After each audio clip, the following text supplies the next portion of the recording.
Hello everyone, मैं Rama Pandey रमाज law classes में आप सभी का स्वागत करती हूँ। इस वीडियो में हम इंडियन कॉन्ट्रैक्ट एक्ट के एक बहुत ही इम्पॉर्टेंट कॉन्सेप्ट को समझेंगे। वो है डिफरेंस बिटवीन क्रॉस ऑफर और क्रॉस प्रपोजल और काउंटर प्रपोजल। प्रपोजल और ऑफर में कोई डिफरेंस नहीं है। Proposal is the synonym of offer. Proposal Indian contract act में यूज़ किया गया है और ऑफर टर्म इंग्लिश लॉ में यूज़ किया गया है। बात दोनों एक ही है, लेकिन हमारे इंडियन कॉन्ट्रैक्ट एक्ट में प्रपोजल टर्म बीआर एक्ट में यूज़ किया गया है इंस्टेड ऑफ ऑफर। तो आप कोशिश करिए मेंस में लिखते टाइम प्रपोजल टर्म यूज़ करिए। अब हम बात कर रहे थे कि क्या डिफरेंस है cross offer and counter offer में।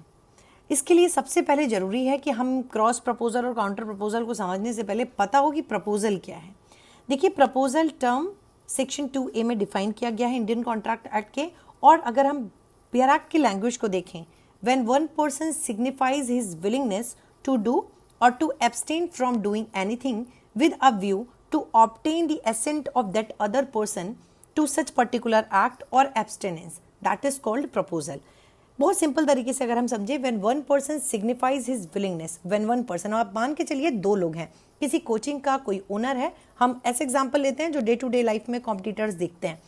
फॉर एग्जांपल, अगर किसी कोचिंग इंस्टीट्यूट का कोई ओनर है और वो मैनेजर हैं और वो मिस्टर ए हैं, और ये कोई एक टीचर हैं जो लॉ पढ़ाते हैं, ये मिस्टर बी।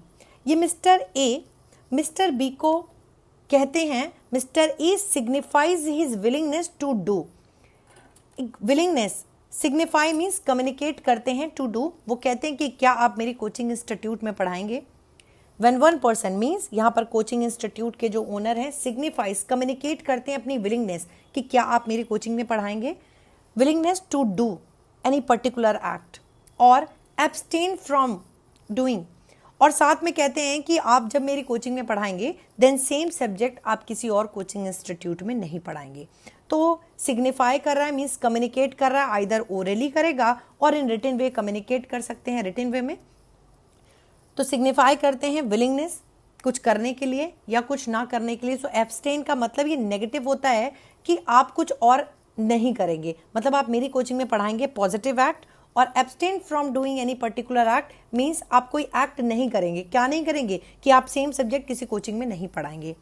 क्यों कर रहा है वो ऐसी बात? ये जो इंस्टीट्यूट के ओनर हैं वो क्यों कर रहे हैं? विद अ व्यू मीन्स इस इंटेंशन के साथ कर रहे हैं, with a view to obtain assent, कि जिस टीचर को मैं ये बात कह रहा हूं इस इंटेंशन के साथ करते हैं कि उस टीचर की उस पर्टिकुलर एक्ट और एब्सटेनेंस पर एसेंट प्राप्त कर ले। With a view to obtain assent to such particular act और एब्सटेनेंस, मतलब वो टीचर से मैं उस पर एसेंट ले लूं, टीचर उस पर एग्री हो जाए और टीचर कहे ओके मैं आपके इंस्टीट्यूट में पढ़ाऊंगा और मैं किसी और इंस्टीट्यूट में नहीं पढ़ाऊंगा साथ में। ये क्या है? That is called the proposal. ये जो कोचिंग इंस्टीट्यूट के जो ओनर ने कहा कि क्या आप मेरी कोचिंग में पढ़ाएंगे, और जब आप मेरी कोचिंग में पढ़ाएंगे then at the same time आप किसी और कोचिंग में वही सेम सब्जेक्ट नहीं पढ़ाएंगे, that is called the proposal section 2A के अकॉर्डिंग। ठीक, सो यहाँ पर प्रपोजल में क्या देख रहे हैं? There must be 2 person. Proposal के लिए क्या जरूरी है? At least 2 person must be there, क्योंकि a person can not make a proposal to himself. कोई खुद को ही प्रपोजल नहीं दे सकता है ना। सो 1 पर्सन, एक व्यक्ति होगा 1 पर्सन जो कि सिग्निफाई करेगा हिज सिग्निफाइज हिज विलिंगनेस, मैं अपनी इच्छा जाहिर करूंगी कि भाई मेरी कोचिंग में आप आके पढ़ा दीजिए, है ना। So signifies his willingness either to do और abstain from doing that particular act with a view. There must be some intention, हाँ इंटेंशन होना चाहिए with a view to obtain the assent of that particular person to with respect to that particular such act और abstinence, then it is called the proposal. Okay, तो ये section 2A की definition. हालांकि हम proposal को किसी next video में बहुत डिटेल में सिंपल तरीके से समझेंगे, लेकिन यहाँ पर मेरा इंटेंशन क्रॉस प्रपोजल और काउंटर प्रपोजल को समझाना है, इसलिए मैंने थोड़ा सा प्रपोजल आपको बता दिया। अब आते हैं क्या है काउंटर। सबसे पहले बात करते हैं काउंटर प्रपोजल क्या है। देखिए, सिंपली अगर हम बात करें, किसी एक व्यक्ति ने दूसरे व्यक्ति को कुछ करने या कुछ ना करने के लिए कहा, ठीक है, ये क्या हो गया? प्रपोजल। और अगर आप बीआर एक्ट को भी हटा दीजिए, बहुत सिंपल लैंग्वेज में देखिए, डे टू डे लाइफ में हम लोग बहुत सारे प्रपोजल्स देते हैं। कॉलेज लाइफ में आप लोग देखते होंगे, आप लोग अक्सर यूज़ करते होंगे, मैंने उसको ऑफर तो दिया है, पता नहीं सामने वाला एक्सेप्ट करेगा कि नहीं, है ना।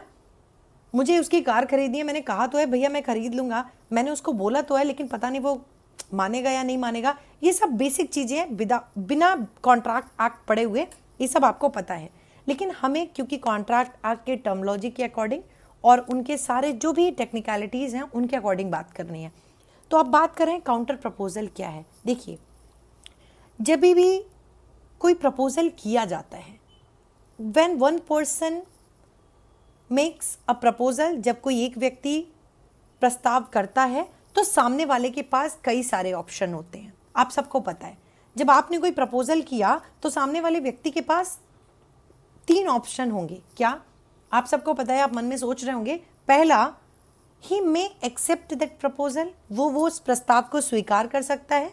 दूसरा, नहीं भाई मुझे तुम्हारा ये प्रपोजल नहीं समझ आया, वो टीचर कहता है नहीं हम आपके यहाँ नहीं पढ़ाएंगे, हम अपनी कोचिंग में खुद पढ़ाएंगे, या हम कहीं नहीं पढ़ाएंगे, हमें भी प्रिपरेशन करनी है। या तो वो एक्सेप्ट कर लेगा आपका प्रपोजल, नंबर 2, और ही में रिजेक्ट, वो रिजेक्ट कर सकता है। तीसरा एक और सिचुएशन होती है, सम टाइम उस दूसरे व्यक्ति को जिसको कि ये प्रपोजल दिया गया है, some time he neither accept it nor reject it, ना तो वो एक्सेप्ट करता है और ना उसको रिजेक्ट करता है, बल्कि that person modifies the term of the original proposal. Some time वो ओरिजिनल प्रपोजल की जो टर्म्स हैं उसको मॉडिफाई करता है। और हम आप डेली मैक्सिमम लोग जो इस वीडियो को देख रहे हैं और नहीं भी देख रहे हैं, मैक्सिमम लोग इस काम को करते हैं। कैसे? अब बहुत सिंपल तरीके से समझ लीजिए आप लोग। हम लोग मार्केट में जाते हैं, शॉपिंग करना सबको पसंद है। मार्केट में गए, मान लीजिए आपको कोई साड़ी पसंद आई, उस साड़ी की कॉस्ट 2000 रुपीज़ है।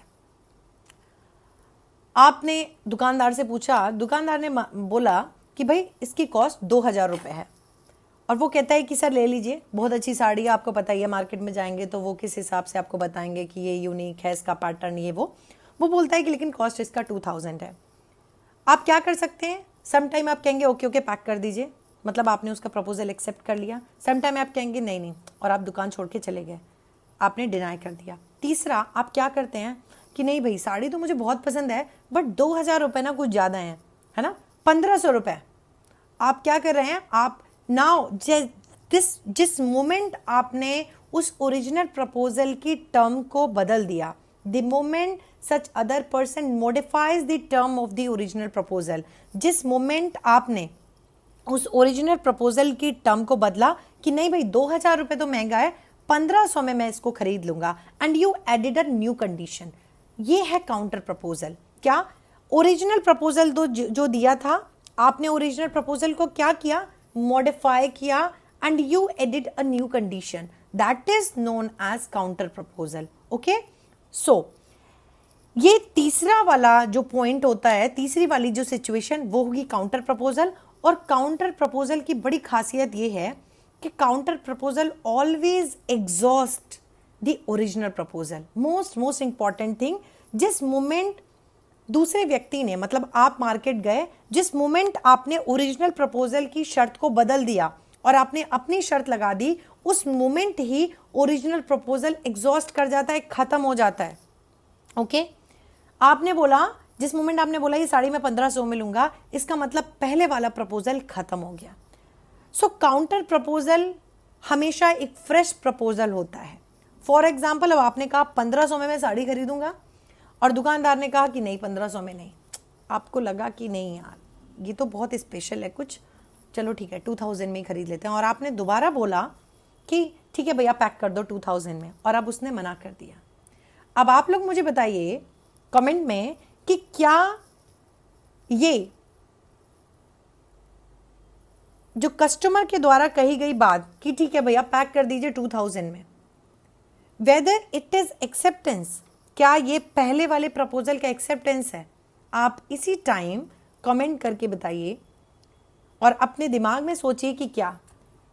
देखिए, इससे पहले ही मैंने अभी जस्ट बोला था कि जिस मोमेंट काउंटर प्रपोजल कर दिया जाता है, काउंटर प्रपोजल क्या? जैसे ही ओरिजिनल प्रपोजल की टर्म कंडीशन बदल दी जाएंगी और उसमें न्यू कंडीशन लगा दी जाएगी, उस मोमेंट ही ओरिजिनल प्रपोजल एग्जॉस्ट हो जाता है, वो प्रपोजल खत्म। अब आपने बोला 1500 रुपये में देना, ये आपका फ्रेश प्रपोजल था जो कि दुकानदार ने एक्सेप्ट नहीं किया, मतलब ये प्रपोजल भी रिजेक्ट हो गया। एग्जॉस्ट, खत्म हो गया। अब प्रपोजल ही नहीं है, पहले वाला भी प्रपोजल खत्म, दूसरा वाला भी प्रपोजल खत्म। So there can never be acceptance, there can never be acceptance without a proposal. So पहले वाला 2000 वाला प्रपोजल तो खत्म हो गया था आपके 1500 वाली कंडीशन को ऐड करते ही। सो आपने कहा कि ठीक है भैया 2000 में ही पैक कर दीजिए, और इन केस अगर उसने मना कर दिया कि मैं नहीं दूंगा, तो आप ये नहीं कह सकते कि आपने तो उसके प्रपोजल को एक्सेप्ट कर लिया। ओके क्योंकि जिस मोमेंट काउंटर प्रपोजल किया जाता है उस मोमेंट ओरिजिनल प्रपोजल खत्म हो जाता है। ओके सो ये ध्यान रखिएगा आप लोग हमेशा। It is known as counter proposal, और बहुत सिंपल है। क्यों है काउंटर प्रपोजल? क्योंकि ये एक्चुअली ओरिजिनल प्रपोजल को काउंटर करता है ना। आपने ओरिजिनल प्रपोजल को काउंटर किया, आपने उस ओरिजिनल प्रपोजल के काउंटर में कुछ नई टर्म कंडीशन लगा दी, और उसके बाद आपने नया प्रपोजल किया। So counter proposal is always a fresh proposal, इसको ध्यान रखिएगा। It is a proposal in reply of the proposal. ये सब पीटी में ऐसे क्वेश्चन है जो समझ नहीं आते। Counter proposal is a proposal in reply of the original proposal. ये हमेशा ओरिजिनल प्रपोजल के रिप्लाई में होता है, ये ध्यान रखिएगा। ओके और काउंटर प्रपोजल से हमेशा पहले वाला जो ओरिजिनल प्रपोजल है वो एग्जॉस्ट हो जाता है, खत्म हो जाता है। तो ध्यान रखिएगा, अगर ओरिजिनल प्रपोजल को दोबारा से फिर एक्सेप्ट करता है ये व्यक्ति, तो ये कभी भी एक्सेप्ट नहीं हो सकता है, क्योंकि ओरिजिनल प्रपोजल ऑटोमेटिक एग्जॉस्ट कर जाता है। ओके आई थिंक आप लोग को समझ आ गया होगा क्या है काउंटर प्रपोजल। काउंटर प्रपोजल हमेशा ओरिजिनल प्रपोजल की कंडीशन कि भाई आप लोग बहुत मार्केट में हमेशा करते हुए काम, 100 रुपए की चीजें नहीं भैया 50 रुपए में दे दो, मतलब पहले वाला खत्म। 500 रुपए की साड़ी है भैया 300 रुपए में दे दो, पहले वाला खत्म। ओके तो अब आप दोबारा से जब कहोगे ना भैया ठीक है 300 में ही पैक कर दो, और अगर उसका मूड बदल गया क्योंकि पहला वाला तो खत्म हो चुका है प्रपोजल, तो फिर आप उसको बाइंड नहीं कर सकते क्योंकि वो प्रपोजल खत्म हो जाता है। ये है काउंटर प्रपोजल।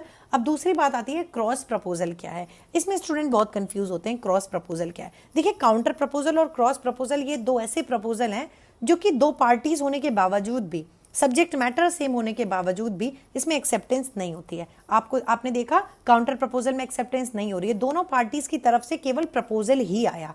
पहली पार्टी ने भी प्रपोजल ही दिया 2000 रुपए की साड़ी देने का, और दूसरी पार्टी ने भी 1500 का प्रपोजल ही दिया। सो ये दोनों केवल और केवल प्रपोजल है, यहाँ पर एक्सेप्टेंस नहीं होता। In this same manner cross proposal में भी एक्सेप्टेंस नहीं होता, यहाँ पर भी दो पार्टीज होती हैं। फॉर एग्जाम्पल उदाहरण के तौर पर आप देखिए, आपको मान लीजिए mister A and mister B college में कोई दोस्त हैं दो, और ये घर पे बैठते हैं दोनों एक साथ और कहते हैं कि भाई मुझे ना अपनी ये वाली बाइक बेचनी है, कोई ग्राहक हो तो बताना। बी कहता है ओके ओके ठीक है। बी अपने घर जाता है और बी कहता है कि यार बाइक तो मुझे भी लेनी है, नई बाइक के पैसे तो नहीं है, पुरानी बाइक वो भी बेच रहा है, मेरा ही फ्रेंड है, क्यों ना मैं ही इसकी बाइक खरीद लूँ। और ए कहता है कि यार एक बार बी ने मुझे बोला था कि मुझे बाइक खरीदनी है, क्यों ना मैं उसको ही अपनी बाइक बेच दूँ। ठीक, इस बारे में पहले बात ऐसे ही नॉर्मल हमने बात कर ली मिस्टर ए और मिस्टर बी ने। मिस्टर ए अपने घर चला आता है, मिस्टर बी अपने घर। मिस्टर ए कुछ समय बाद एक लेटर लिखता है मिस्टर बी को।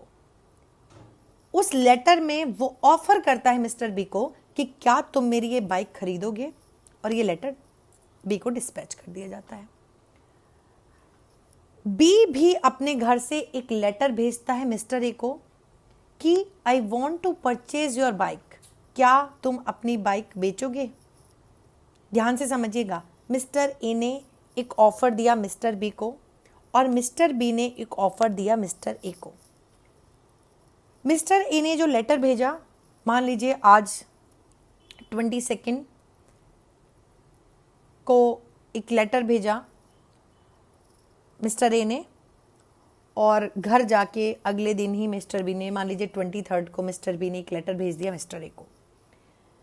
मिस्टर ए का लेटर 1 दिसंबर को मिस्टर बी को पहुंचा, और मिस्टर बी का लेटर मिस्टर ए को 2 दिसंबर को पहुंच गया।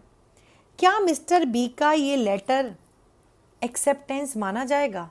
आंसर इज नो, क्योंकि दोनों ही तरफ से केवल प्रपोजल किया गया है। मिस्टर ए ने भी बी को प्रपोजल दिया कि क्या तुम मेरी बाइक खरीदोगे, और मिस्टर बी ने भी घर जाके एक प्रपोजल ही दिया कि क्या तुम मुझे अपनी बाइक बेचोगे। इसको क्रॉस प्रपोजल क्यों कहते हैं? क्योंकि ऐसा प्रजम्पशन है कि जिस दिन ए ने बी को लेटर भेजा और बी ने ए को लेटर भेजा, ये लेटर ऐसे बी के पास जाएगा और बी का लेटर ए के पास आएगा। इन बिटवीन ये लेटर एक दूसरे को क्रॉस करेंगे।